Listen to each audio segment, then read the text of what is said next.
My name is Emily, I'm 30 years old.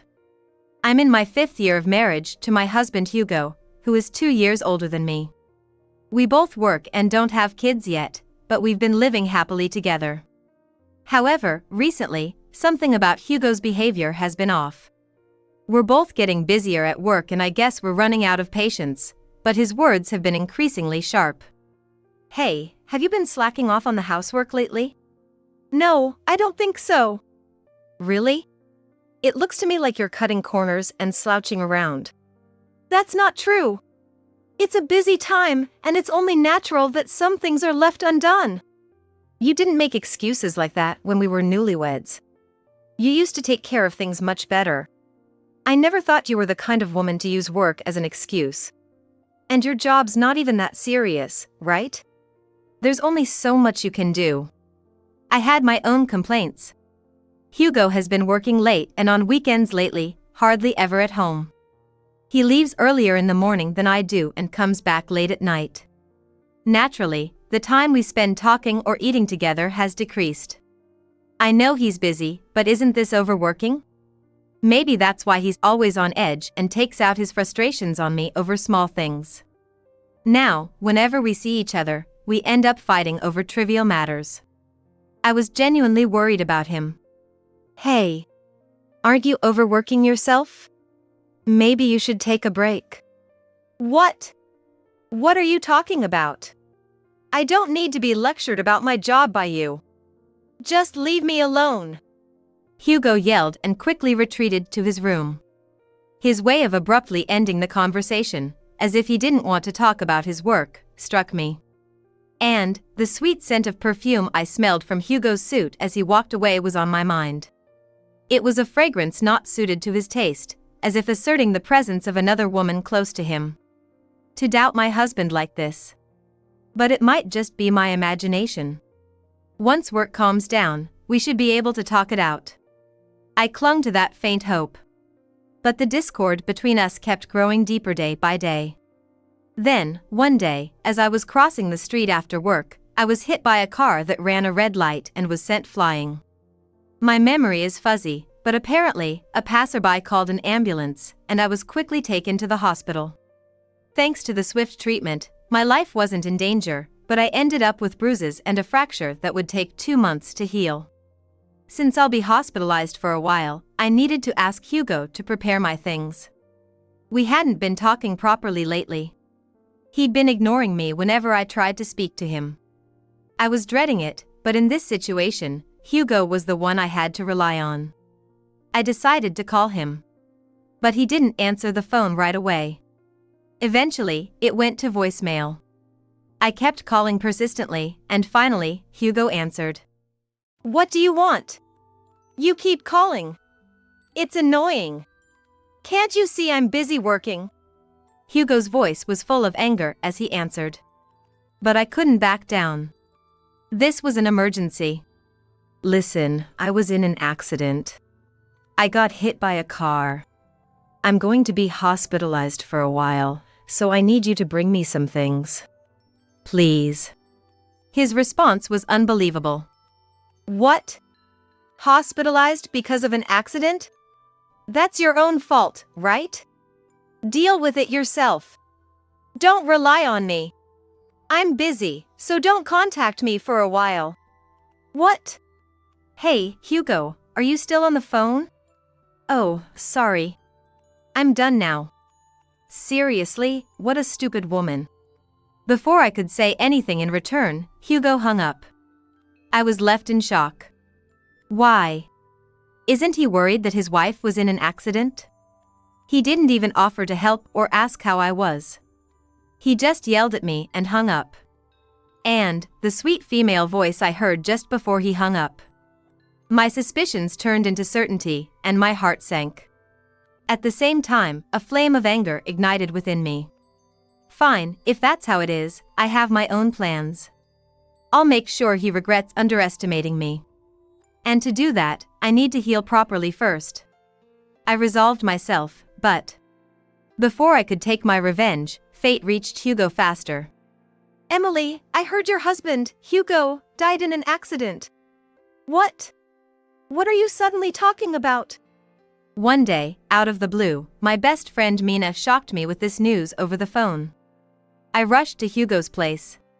Not because I was worried, but because if he was dead, I couldn't punish him myself. Even if it was divine retribution, I wanted to be the one to deliver the final blow. As I made my way to Hugo, I reflected on the journey that brought me to this day. First, I thought back to the day Hugo refused to prepare for my hospital stay. I called the next most reliable person, my mother. "Hello, Mom? You see, I've been in an accident." What? An accident? Are you okay? How bad are your injuries? When I told her about the accident, she sounded frantic and worried over the phone. It was a stark contrast to Hugo's cold reaction. I asked her to take care of my hospital preparations and felt relieved as I waited for her in my hospital bed. I was glad I'd given her a spare key to our house. It's useful to have someone to rely on in times like this. If only Hugo had listened to my request, this wouldn't have been necessary. I'm getting irritated again. As I tried to suppress my anger on the bed, time flew by. Soon, the door to my hospital room opened. Emily! Are you okay? You scared me. "Hey, Mom." She arrived just in time for visiting hours, out of breath and holding my things. I brought everything you said you needed on the phone. I'll leave it here. "Thank you, Mom. You're my lifesaver." It's okay. I live nearby, so it's no trouble. Saying that, she looked at me lying on the bed with a pained expression. Emily, is what you said on the phone true? That you asked Hugo for help, but he refused? Yeah. Hugo still hasn't come back, right? Is he busy with work? Probably. But I think it's more than that. What do you mean? I think Hugo is cheating on me. When I confessed this, my mother widened her eyes and frowned. I thought so. Did you know? What? Mom, do you know something? She seemed hesitant, unsure if she should speak. Honestly, I was scared. Even though I was sure of his betrayal, facing it again was daunting. But I couldn't look away. A flame of anger was burning inside me. I was ready to confront Hugo and our relationship. In other words, I was prepared to fight. I needed all the information I could get to have the upper hand. Mom, I'm ready. If you know something, please tell me. With that, she seemed to make up her mind and began to speak. "I'm sorry. I thought I might be mistaken. But I didn't want to hurt you if it was true. I saw him the other day at the train station, walking arm in arm, looking cozy with a woman." I understood what my mother struggled to say. Oh. I see. So that's how it is. Thank you, Mom, for telling me. Emily. I'm on your side. I'll always help you. If you're ever in trouble, just call me. Thanks, Mom. Her firm words were a great comfort. Knowing I had an unwavering ally was truly reassuring. And so, my first day in the hospital passed. The next day, I received explanations from the doctors about my injuries and hospital life, and I even spoke with the police about the accident. Ideally, Hugo would have been there with me to hear all this. But given our current situation, that was too much to hope for. I had to handle everything about my hospital stay on my own. Until I could start rehab, I spent my days alone in bed, watching TV and reading. My boss and coworkers came to visit, and when I apologized for the work I left behind, they told me to forget about work for now and focus on healing, especially since I'd been particularly busy recently. I just smiled wryly. A few days later, the person I'd been secretly hoping to see came to visit. Emily! I came to see you. Who would have thought our reunion after so long would be in a hospital? Mina, keep it down. It's a hospital, after all. Okay. You're still as dependable as ever, Emily. But you need to relax a bit more, or your injury won't heal properly, you know? The one who knocked on my hospital room door with a sweet voice was my best friend Mina. We've been friends since elementary school, living in the same neighborhood and often playing together. Our friendship continued through middle and high school, and even after a brief separation in college, we reconnected as adults. Actually, it was Mina who introduced me to Hugo. It's funny to say, but I'm the serious type, and Mina's more laid back and charming. Our personalities are complete opposites, but somehow we click and have always stuck together. But that's exactly why I understand. When I called Hugo, the sweet, cajoling voice on the other end of the line belonged to her. "Here, this is for you." I wasn't sure what to get, so I asked the store clerk. Mina said cheerily, placing her gift on the side table. I kept my face composed and asked, "Mina, did you take time off work to visit me?" "Oh, yeah. It's a big deal when your best friend's in trouble. I wanted to come right away, but my senior at work was nagging me about a deadline." Mina laughed it off. We continued with trivial conversations. I could smell a sweet perfume from Mina. Yes, the same scent I had noticed on Hugo's suit earlier. Let's be clear, I suspected my best friend and my husband were having an affair. No, I was certain of it. Hugo was cheating on me with Mina. They were keeping it a secret, but I knew that Hugo and Mina had dated in college. I found out when I stumbled upon a photo of them together while cleaning Hugo's room early in our marriage. The photo showed them looking very cozy, and there were several like it. I remembered when Mina introduced me to Hugo. When I told him about my best friend Emily, he seemed interested. "Why don't you meet him, just to see?" That's how she introduced us. Mina and Hugo were already acquainted from college and kept in touch as friends. I chose to ignore the photos I found. Sure, they might have dated in the past. But now, Hugo is married to me. Though it bothered me that he kept so many photos, I rationalized they might just be old memories or something he forgot to discard. I thought he didn't tell me about their past relationship to spare my feelings. So, I convinced myself and left his room. But thinking back, the photos weren't hidden, they were in plain sight. If he was considerate, he would have hidden them better. Why didn't I confront him then? I regret not addressing this issue sooner. Letting it drag on until I was certain. The woman my mom saw with Hugo was Mina. My mom knew Mina since she was a child.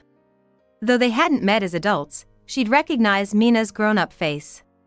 That's why my mom hesitated to tell her daughter about her best friend's betrayal. I stared at my best friend in front of me. "Hey, Mina. Do you know what I'm thinking? How I'm planning to make you and Hugo pay, how to make you regret. That's all that's on my mind." But Mina, oblivious to my thoughts, kept chatting cheerfully. "By the way, I'm going on a trip soon. I'll bring you a souvenir when I come to visit next." With that, Mina left. Knowing my best friend's betrayal, my anger only grew. And then, though I knew it was a bad idea, I called Hugo. Maybe I wanted to unleash my anger on him. It was rash, with no plan in place. But I couldn't stop myself. I never knew I could be so driven by emotion. Surprisingly, Hugo answered immediately. "What do you want? Didn't I tell you not to contact me?" "Whatever, I actually wanted to tell you something. I'm going on a trip starting tomorrow, and the house will be empty. Well, I guess you're not coming back home yet, but just so you know. So don't contact me anymore, okay? I don't want my vacation ruined." "I thought you were busy with work." "Huh? Oh. "I just wrapped up a project, obviously. You should know that without me having to tell you." So, anyway. You're going with Mina, right? On a cheating getaway?" "What?" When I calmly replied, Hugo paused and then let out a dumbfounded sound. I pressed on. "Mina, my friend Mina. You're cheating on me with her, aren't you? Mina's your affair partner, right? Hiding it is useless. I know everything." At my words, Hugo gasped and then let out a loud, resigned laugh. "If I'm caught, then so be it. Yes, I'm cheating on you with Mina. She's much better than you, a stiff and charmless woman. Mina knows how to pamper a man. Marrying you was a mistake. I should never have broken up with Mina over some stupid fight. So, you two were together after all. Yeah. You didn't even realize it, huh? Your husband and your best friend were having an affair right under your nose, and you were too busy reading my face to notice anything. Seriously, you're a joke. How clueless can you be? Hugo laughed mockingly. What an irritating laugh. I just listened, without saying anything back, to Hugo's scornful laughter. Well, don't worry. Once I'm back from the trip, I'll properly divorce you. I want to be with Mina now. Prepare the divorce papers and wait, okay? Oh, but you can't do that while you're in the hospital. With a vulgar laugh, Hugo unilaterally ended the call. I checked my phone. Our conversation had been recorded. Surely, this would be useful material for turning the situation in my favor. I sighed in relief. This would surely let Mina know that I was aware of everything. The real challenge would begin when they returned from their trip. But destiny arrived sooner than I expected. A few days after Hugo and Mina left for their trip, I got a call from Mina. Had she already returned from the trip? And to call me. With suspicion, I answered the phone, only to be shocked by what I heard. Hey, Emily! Hugo was... What?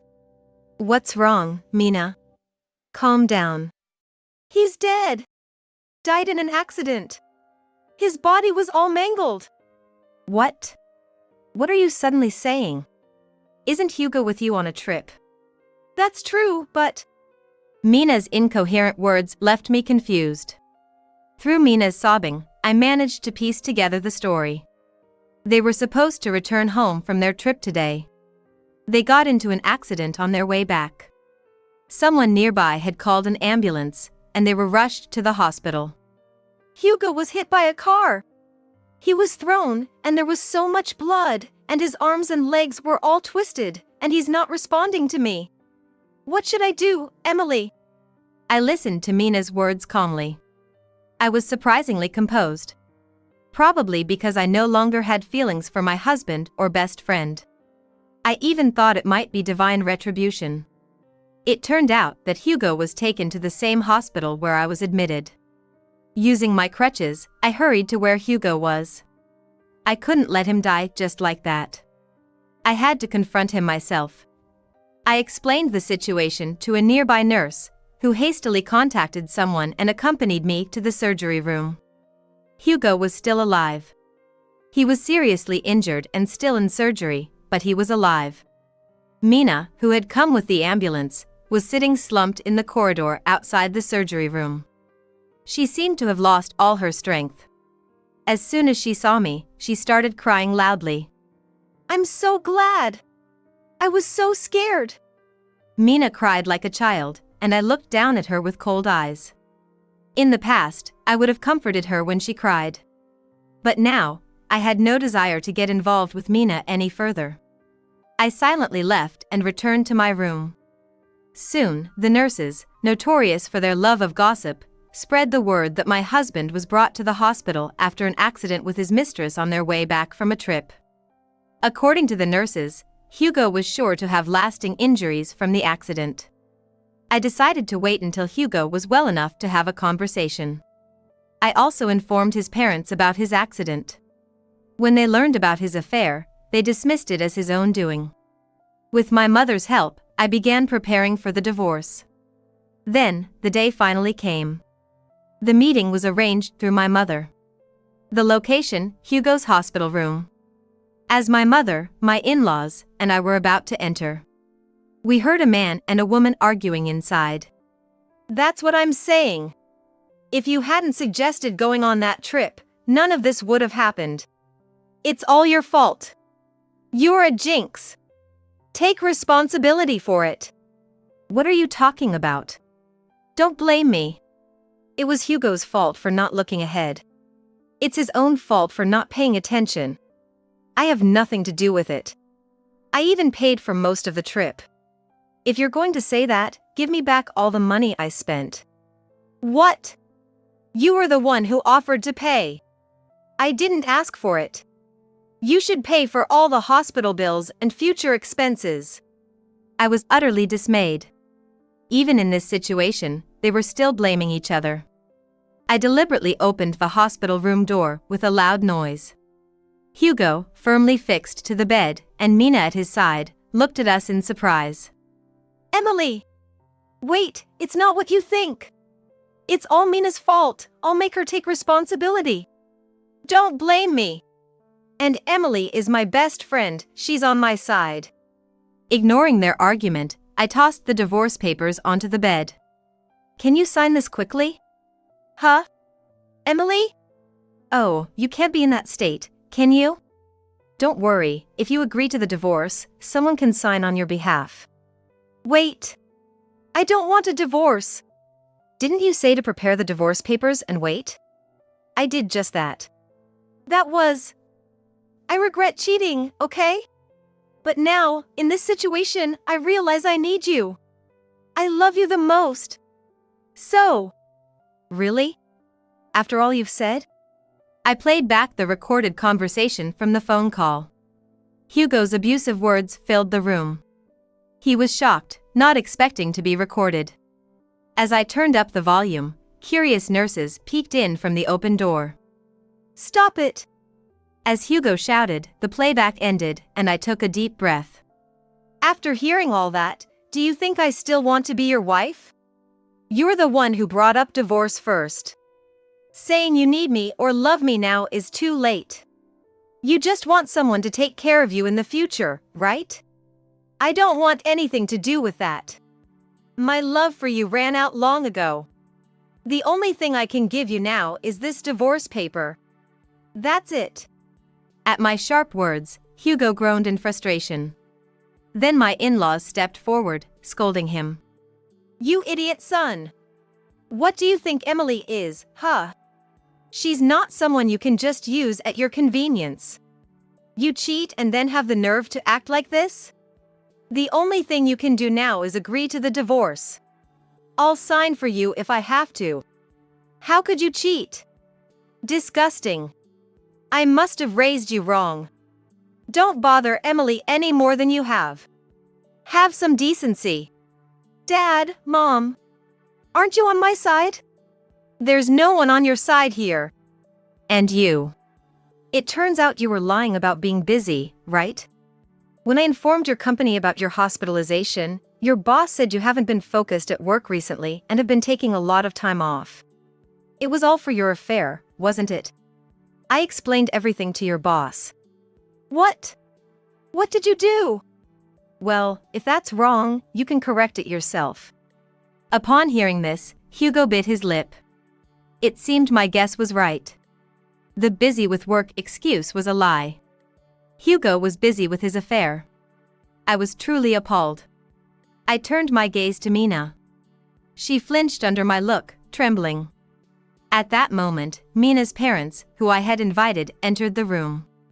Mina, you've really done something terrible. Dad, Mom. Thank you for coming. It's okay, Emily.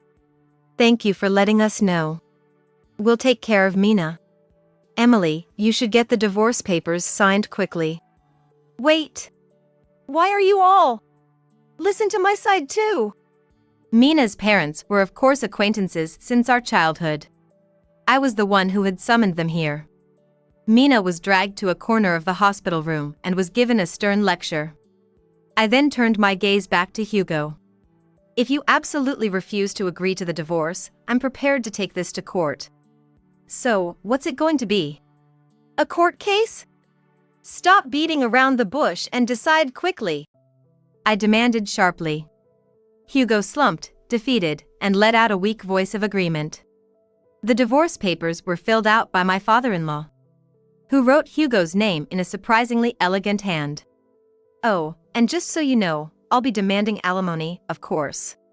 My final words echoed, met with screams of disbelief from both Hugo and Mina. The divorce between Hugo and me was finalized smoothly, and we became strangers to each other. Hugo ended up paralyzed from the waist down due to the accident and had to resign from his job. Disowned by his parents for the affair, he faced an uncertain future after being discharged from the hospital. Moreover, rumors of his affair and accident spread in the hospital, and he was subjected to curious gazes from the gossip-loving nurses and cold stares from those who knew about the commotion in his room. Mina, once my best friend, was also disowned by her parents. Apparently, she had embezzled company funds for the affair with Hugo and lost her job. The alimony owed to me was paid in one lump sum by Hugo's and Mina's parents, meaning they both ended up in debt to their parents. After I was discharged from the hospital, I received numerous calls from both of them begging for help, but I ignored them all and set my phone to block their numbers. They had nothing to do with me anymore. It was all their own doing. Once I fully recovered, I moved out of the house I had lived in with Hugo and into a new place. It was a high-rise condo, something I had always dreamed of. Now, there was no need to worry about Hugo's moods. I was ready to live my life to the fullest, for myself.